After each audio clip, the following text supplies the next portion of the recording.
Chers frères et sœurs, je voudrais m'entretenir quelques instants avec vous et davantage qu'un enseignement, c'est plutôt un témoignage que je voudrais vous donner.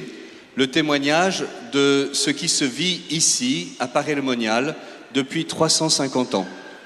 Je voudrais vous raconter l'histoire de Marguerite Marie, mais bien plus que de rappeler des jalons essentiels de l'histoire de la spiritualité, c'est véritablement témoigner de ce que Dieu fait encore aujourd'hui, ici, en entrant dans l'expérience spirituelle de Sainte Marguerite Marie.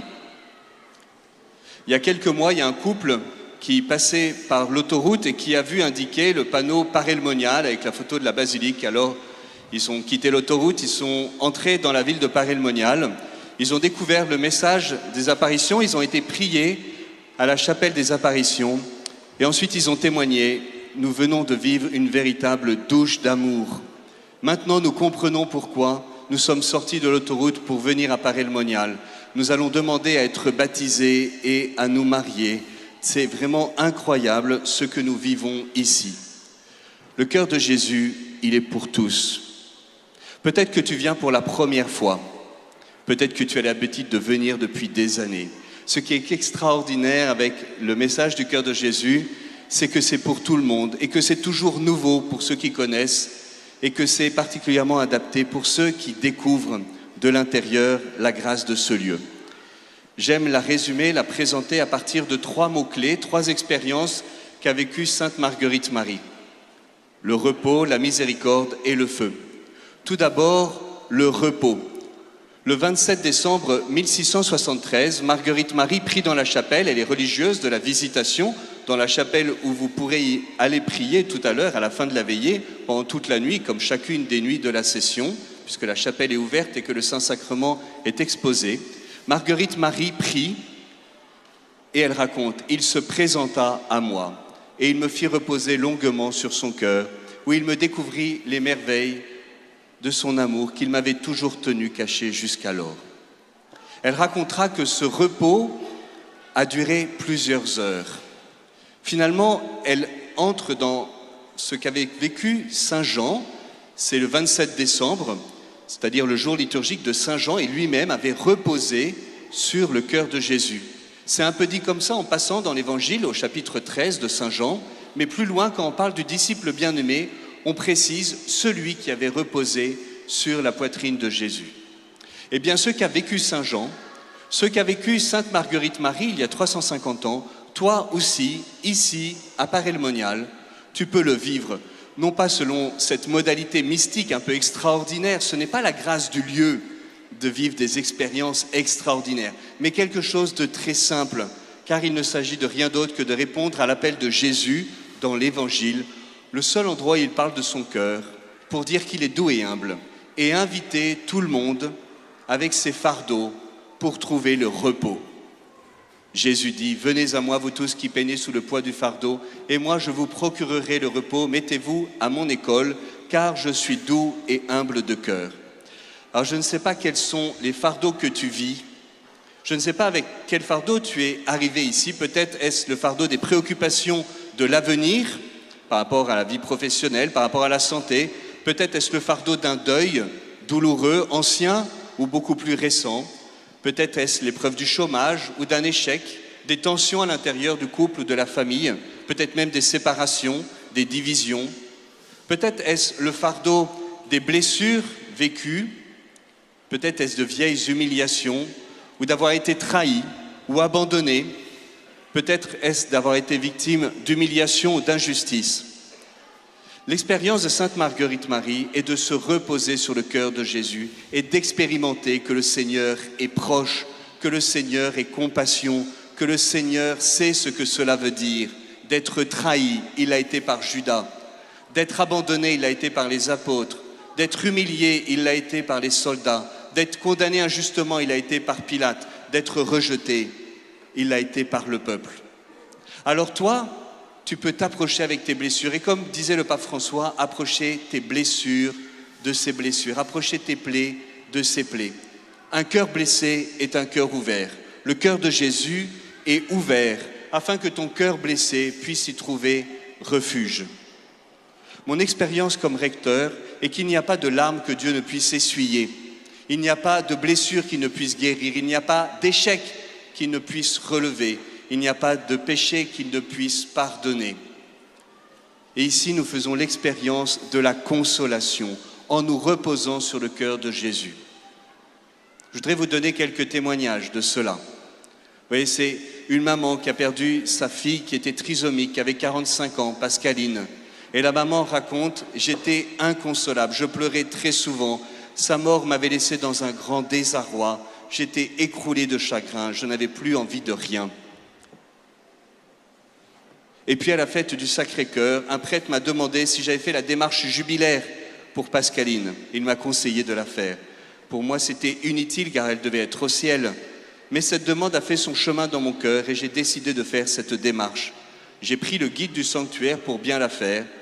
Quand je suis sorti de la chapelle des apparitions, j'étais dans une grande joie.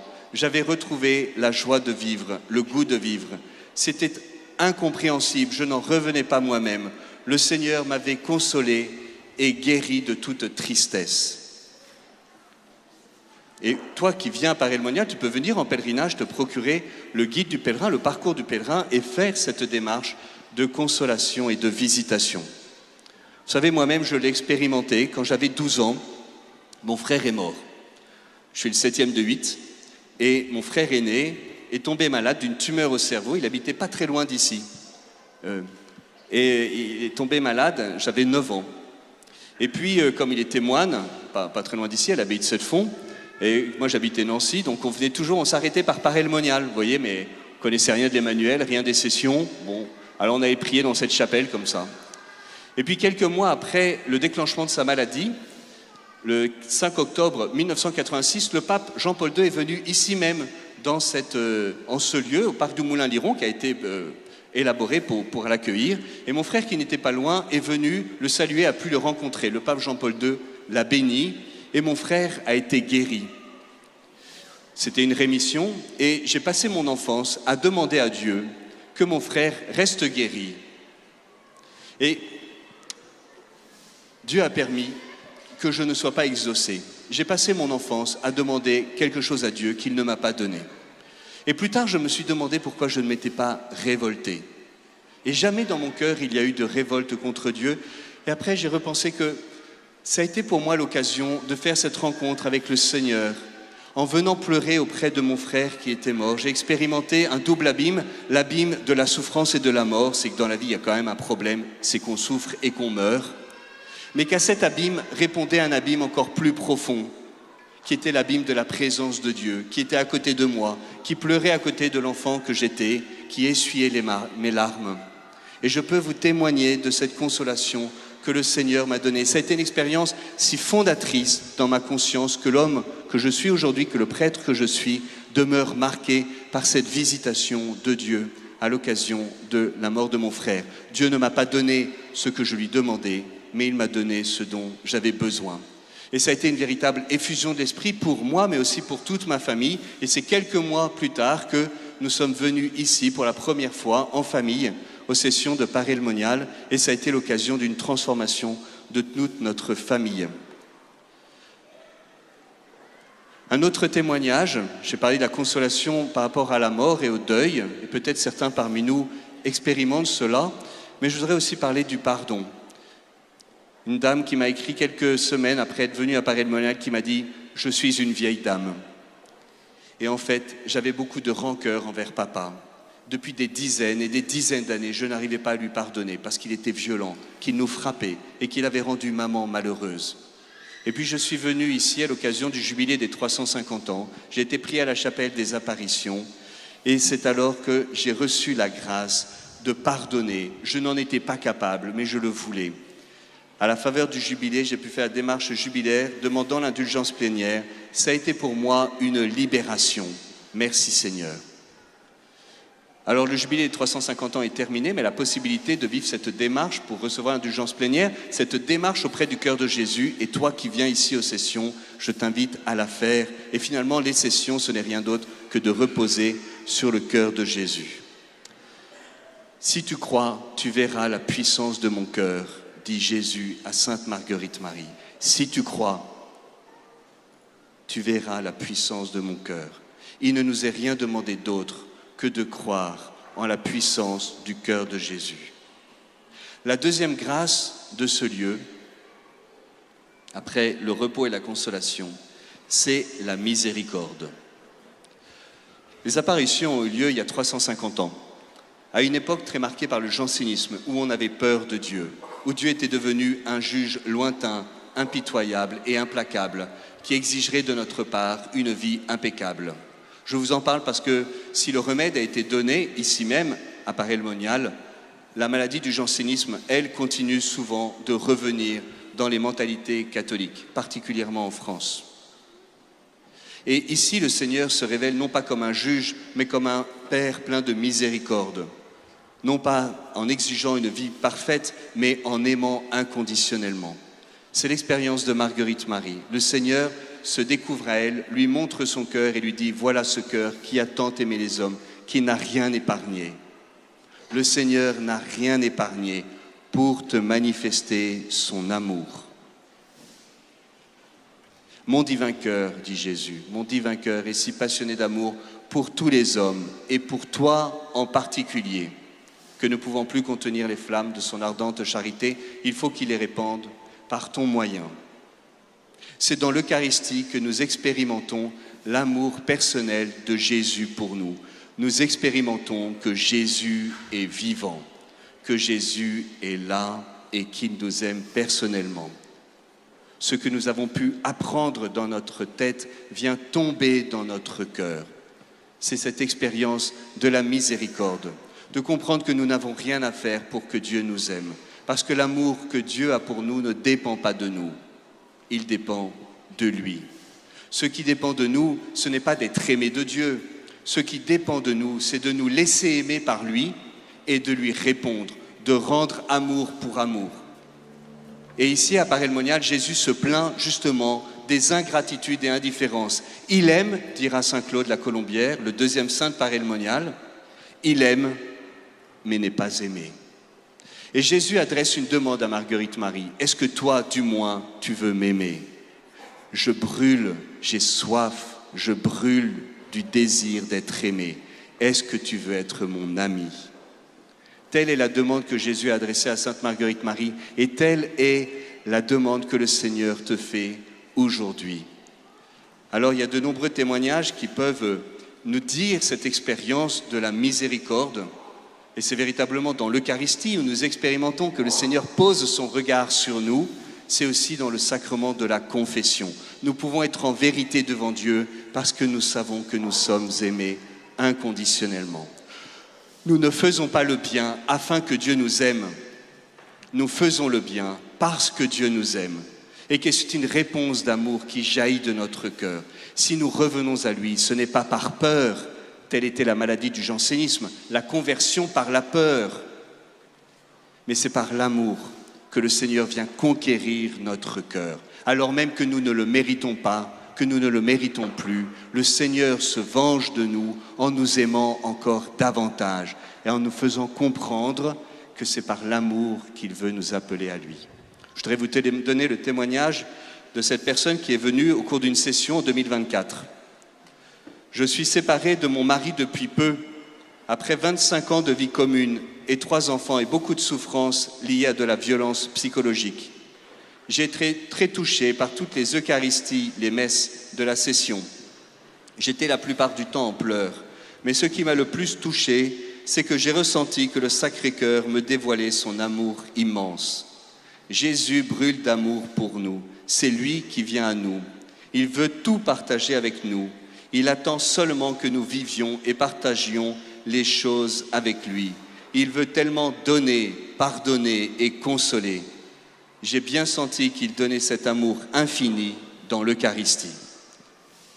Si tu te sens boiteux, si tu es lâche, si tu es plein de contradictions, si ton péché te fait honte, si tu n'es pas comme il faut, si tu n'es pas dans une situation qu'il faudrait, si tu te demandes si tu as ta place ici, si tu trouves que les autres sont bien meilleurs que toi et que tu ne méritais pas d'être ici, alors oui, tu es à ta place. Le Seigneur est venu ici à Paray-le-Monial pour toi. Cette expérience, je l'ai vécue moi-même à l'âge de 16 ans. Au cours d'une soirée d'adoration, c'était dans le parc des Chapelains. J'ai la joie d'habiter à quelques mètres de là où j'ai rencontré le Seigneur quand j'avais 16 ans. Au cours d'une soirée d'adoration, je m'étais un peu perdu avec mon groupe, il faisait nuit, et puis il y avait un temps d'adoration et de bénédiction du Saint-Sacrement qui passait dans les rangs.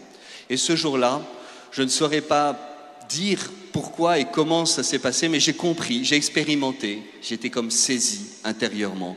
Le Seigneur était là, dans l'hostie, véritablement. Et j'ai compris que ce que m'avaient dit mes parents était vrai. J'ai compris que le Seigneur m'aimait et que j'étais aimable. Et ça a bouleversé mon cœur.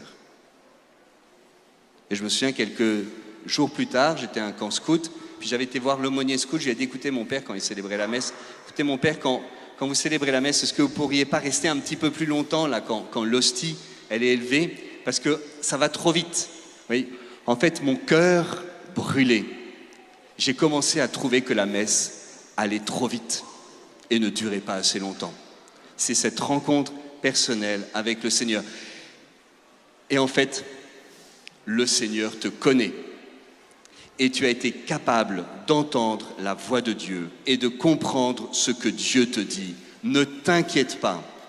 Si tu en as le désir, le Seigneur viendra à ta rencontre. Pour m'adresser à vous, je suis obligé de faire du bruit. Ça s'appelle la voix. Parce que je suis à l'extérieur de vous, que je suis une créature comme vous et que c'est ainsi que l'on fait en être humain. Mais Dieu n'est pas une créature, Dieu est ton créateur. Dieu n'est pas à l'extérieur, il est à l'intérieur. Dieu n'a pas besoin de faire du bruit pour se faire comprendre de toi. Dieu ne parle pas dans le bruit, il parle dans le silence. Et il t'a créé capable de reconnaître sa voix et d'y répondre. La troisième grâce de ce lieu, le repos, la consolation, la miséricorde divine, la troisième grâce, c'est la grâce du feu. Je ne sais pas trop à quoi tu associes la dévotion au Sacré-Cœur. Parfois, on l'associe à quelque chose d'un peu sanglant, ou sanguinolent, ou douloureux. Mais l'expérience de Marguerite Marie n'est pas un cœur qui saigne, c'est un cœur qui brûle. Ce n'est pas le sang qui dit l'amour que Jésus a pour Marguerite Marie, c'est le feu. Et en venant ici à Paray-le-Monial, tu es plongé dans le cœur de Jésus, tu es plongé dans son feu. Et ce qu'a vécu Marguerite Marie, où Jésus lui demande son cœur et lui dit « mais prends le Seigneur », il le prend, il le plonge dans son cœur à lui et il en ressort une flamme en forme de cœur qui lui remet dans la poitrine en lui disant « voilà une petite étincelle de mon amour pour toi ». Cette expérience qu'a vécue Marguerite Marie, toi aussi, tu peux la vivre. C'est rien d'autre que d'une effusion de l'Esprit. Du cœur de Jésus jaillit l'Esprit Saint. Tu es plongé dans la fournaise ardente de l'amour du cœur de Jésus. Et le feu éclaire les ténèbres, réchauffe ce qui est froid, protège du danger et transforme ce qui doit l'être. Le Seigneur prend la dureté de ton cœur et il te donne son humilité. Il prend ton orgueil et te donne il te donne son humilité. Il prend ton égoïsme et tes indifférences et te donne sa compassion. En ce jour, le Seigneur te demande ton cœur, que tu puisses avoir de grands désirs et le Seigneur viendra à ta rencontre. Je voudrais terminer simplement avec Pierre Goursat. On peut dire que Pierre Goursat, c'est le fondateur de la communauté d'Emmanuel, c'est un peu le fondateur des sessions d'Emmanuel. C'est lui qui a eu l'idée de venir, il y a 51 ans, dans ce lieu oublié de l'Église de France, complètement oublié et délaissé. Et il a dit, ici, il y a une source vive. Ici, il y a la grâce. Si on veut être fidèle à l'Esprit Saint, il faut aller à Paray-le-Monial auprès du cœur de Jésus. Et 51 ans après, nous sommes encore des milliers à venir boire à la source du cœur. Pierre Goursat parlait ainsi. Dieu veut, à la place de notre cœur de pierre, mettre son cœur brûlant d'amour, nous communiquer son ardent désir de sauver les âmes. Pour cela, il veut toucher notre cœur de son amour, le transpercer, le briser. Découvrant notre misère, nous entrons dans sa miséricorde. Dans l'adoration, Jésus veut nous donner la compassion de son cœur, la douceur de son cœur. Il nous met à son école. Jésus, doux et humble de cœur, rends mon cœur semblable au tien. Jésus, doux et humble de cœur, rends mon cœur semblable au tien. Jésus, doux et humble de cœur,